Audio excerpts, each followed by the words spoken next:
Hello, and welcome to another episode of Solipsist Watched. I'm your host, the Social Solipsist, and this week, in continuation of the Halloween/horror theme, I watched Tucker and Dale vs. Evil from 2010. This is a movie that, like so many, has been on my list for quite a long time, basically since it originally came out. At the time and a few times since, I've had it highly recommended to me from one person or another as sort of an alternative horror film. And as somebody who likes certain elements of horror and deeply despises others, it seemed like it had just enough of a comedic tone for me to be certainly interested in seeing what it had to do.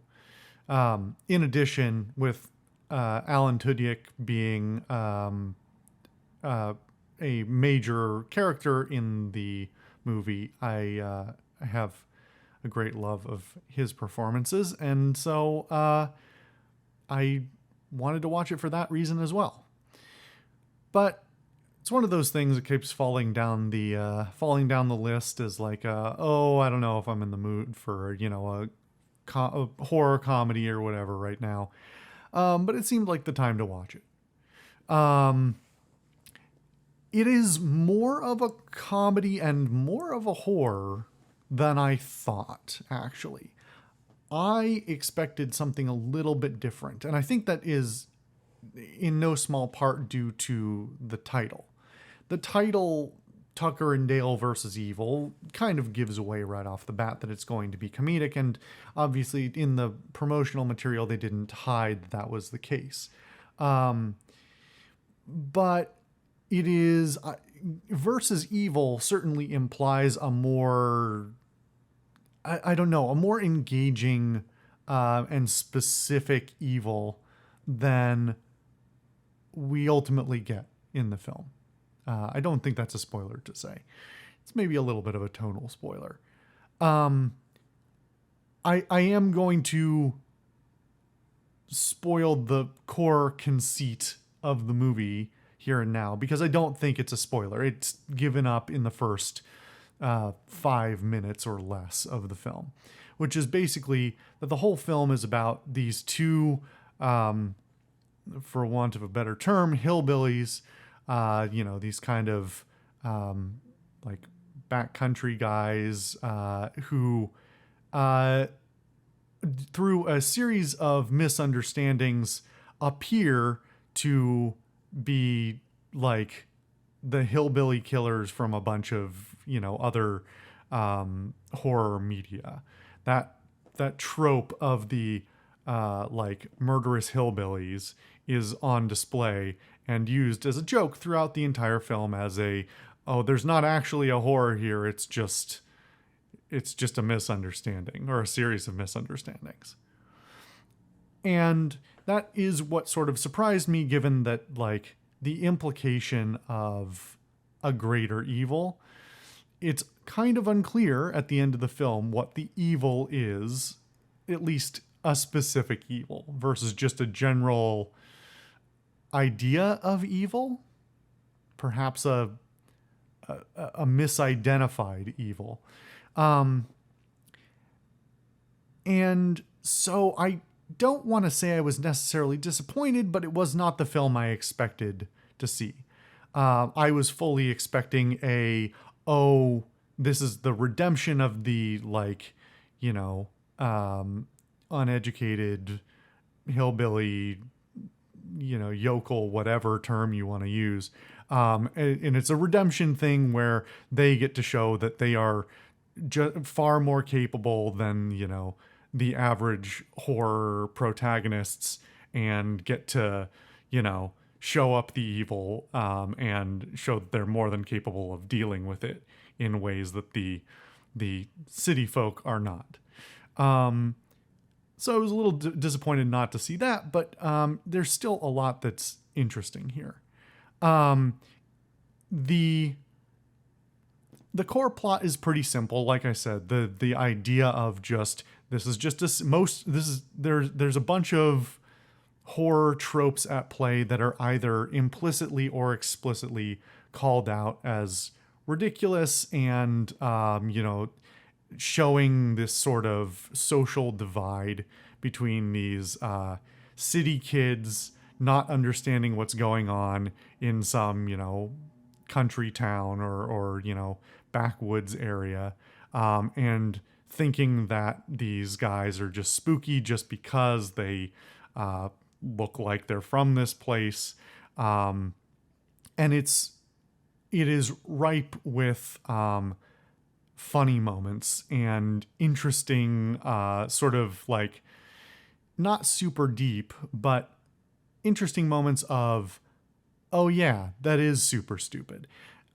Now, this may be more of a revelation to it's not going to be a revelation for anyone. I don't think anybody actually goes around. I would hope not. I don't think anybody actually goes around thinking like a horror protagonist where they think horribly about people from different parts of whatever country they're in, and just like looking down at them because they're not from the city, and thinking they have no capability and that they're just horror antagonists waiting to be born or whatever. But I do think this is going to hit differently depending on the level of life experience that people have had. I don't feel like anything that this movie says is going to be revelatory. I would hope not. Because if anybody is sitting in the theater watching this and going, oh, that's what that like guy who I thought was creepy was actually like the whole time, that's a big social bummer. And that person sucks.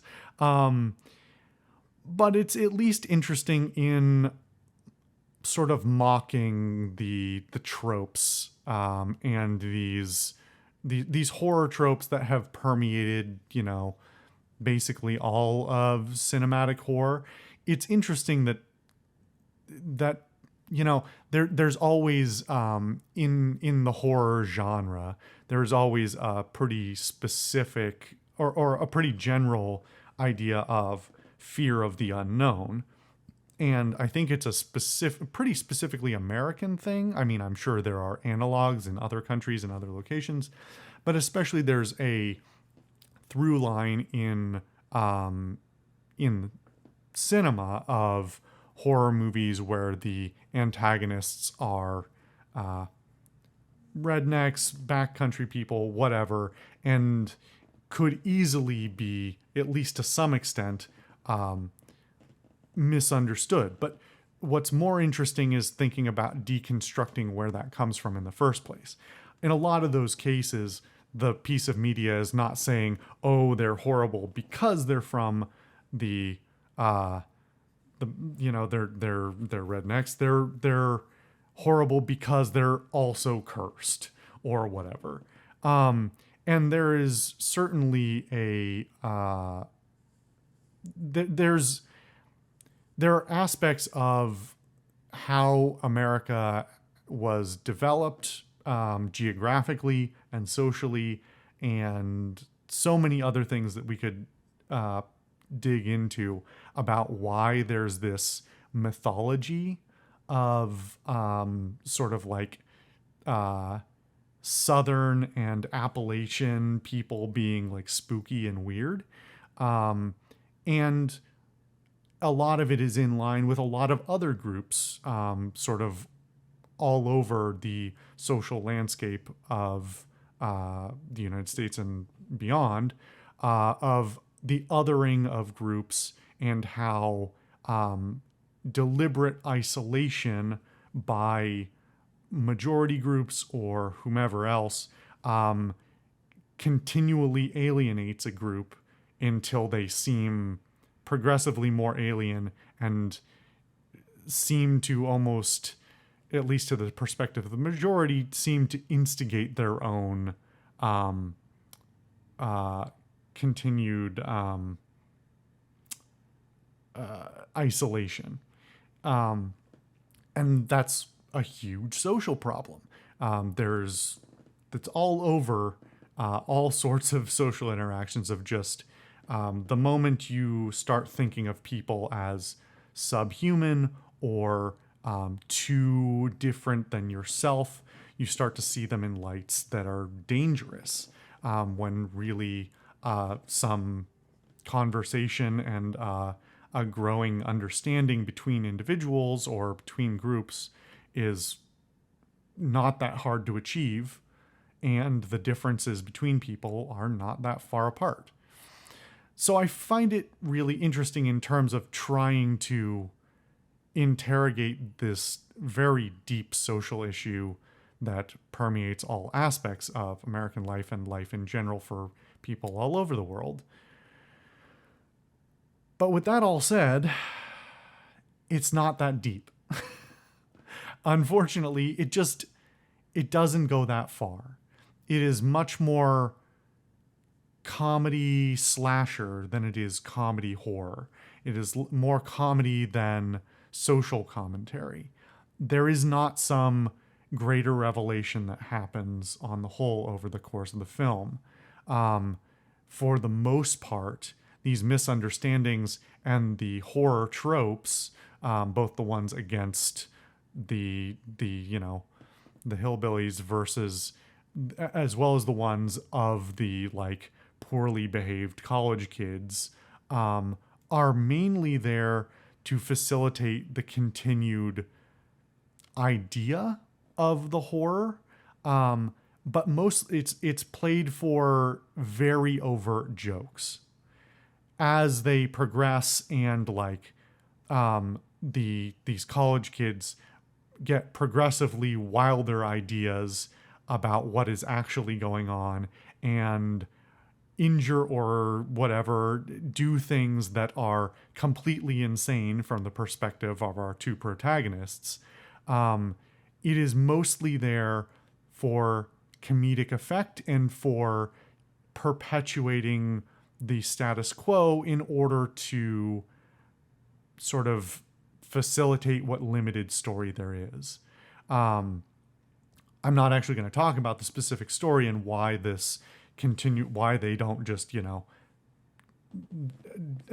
leave each other alone, but that's sort of what all of this is about, is like, these college kids getting their wacky ideas because they've watched too many horror films and thinking that things are going on that actually aren't, is mostly there for either visual gags or horror gags played for laughs, or otherwise just pushing this very limited plot forward. That said, it's hard to complain too much. It's reasonably short. It doesn't overstay its welcome. There's enough like kind of smart and kind of funny, at least witty things in it that like I didn't feel like it dragged particularly much at any given point. There were certain scenes or elements or just things that were slightly overdone that I was like, you could have forgone that. But the pacing is speedy enough that I don't feel like any of it is too ridiculous or over the top. Frankly, I could have done with a little bit more cheese if, rather than leading into some of the plot elements, they had just ramped up the ridiculousness a little bit more. As it is, most of the cheese and ridiculousness comes from very overt, gory, ridiculous things, but then they are sort of left at stage one.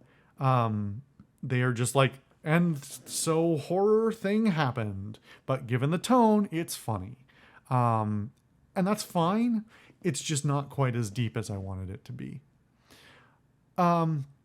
Overall production values, fine. Obviously this is a cheap film to make. It's not taking place in a whole lot of different areas. The locations, the actors, who are mostly sort of minor actors. I think Alan Tudyk and Katrina Bowden are probably the most notable actors on on the cast list, as far as I'm aware, or as far as who I've seen before.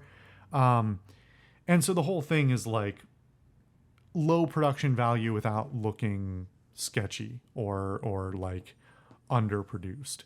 And I think it makes fine use of its fairly low budget. My understanding is that it would cost about $5 million to make, which is quite low. And it's not like bringing something really revelatory to the space. I would put it sort of not quite side by side, but maybe a step behind something like Cabin in the Woods, as far as like being an interesting dissection of the horror genre. And I don't think either this nor Cabin in the Woods ultimately are totally successful in their attempts as a, whether that's a deconstruction or like a pastiche or something more than that. They don't. Neither of them quite get far enough in their work to be what I really want. But I still enjoy both of the movies very much. Yeah. Ultimately, like, I don't have too much to say about this one. It's very surface level. It does what it does, I think, just fine. And while I want more from it, I'm not like horribly disappointed by this. It's got enough fun stuff going on that I think I would probably recommend it. Anyway, thank you guys for watching another episode of Solipsist Watched. I've been the Social Solipsist, and I'll see you guys next time.